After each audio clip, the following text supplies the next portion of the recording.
Today we are looking at a famous quote from Pirkei Avot, Schar mitzvah mitzvah. The reward for a mitzvah is a mitzvah itself.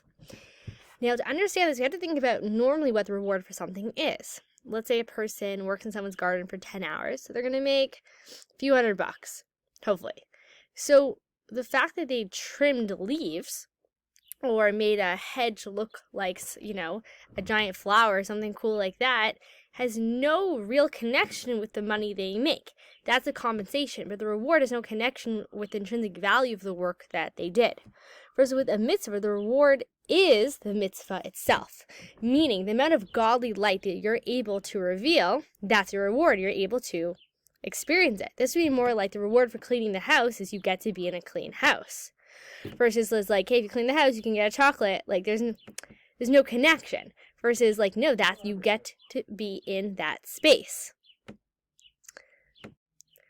Unlike most things where the reward is arbitrary, there's no intrinsic connection with the work itself. With a mitzvah, whatever godly light you're able to reveal in the world is your reward. That's what you get to enjoy. So let's go into the details of that. Meaning that the exact godly light that's revealed based on your mitzvah means that we can understand the value of that mitzvah based on reward, based on the godly revelation caused by it.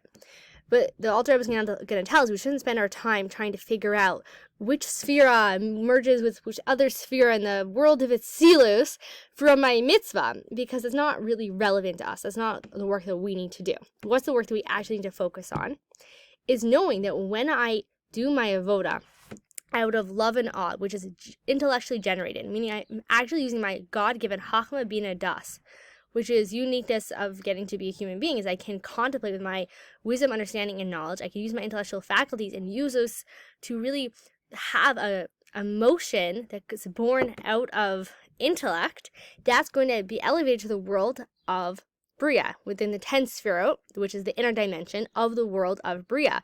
And Bria is connected to the level of Neshama, which is connected to Chachma Bina Das, connected to intellect. And in contrast, when my avoda is motivated by a natural love and awe, meaning the havas misuteres, the innate love that we have within us, that's connected to the world of Yetzirah. And that avoda, that divine worship service, is going to go to the world of Yetzirah. Yetzirah is connected to the level of our soul, which is ruach, which is the emotional aspect, and it's going to merge there.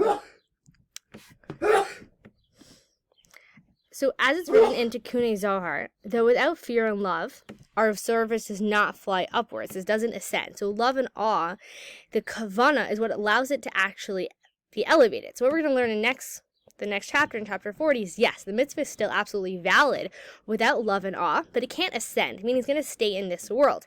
And the divine revelation, the reward, if you will, is only going to happen once our divine service merges with its source in the higher Sefirot, and then we can have that divine revelation, that godly experience.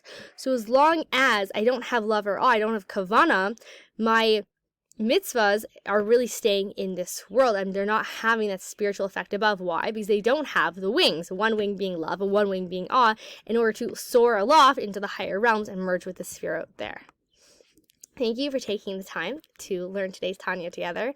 And please, God, it should be a day of serving God out of love and awe, and using our Chachma Bina Das, using our mind, using our intellect to contemplate on God's goodness and God's blessings that He's put into our life, to have a day permeated with that love and awe, which are like those wings which will take our mitzvahs very high.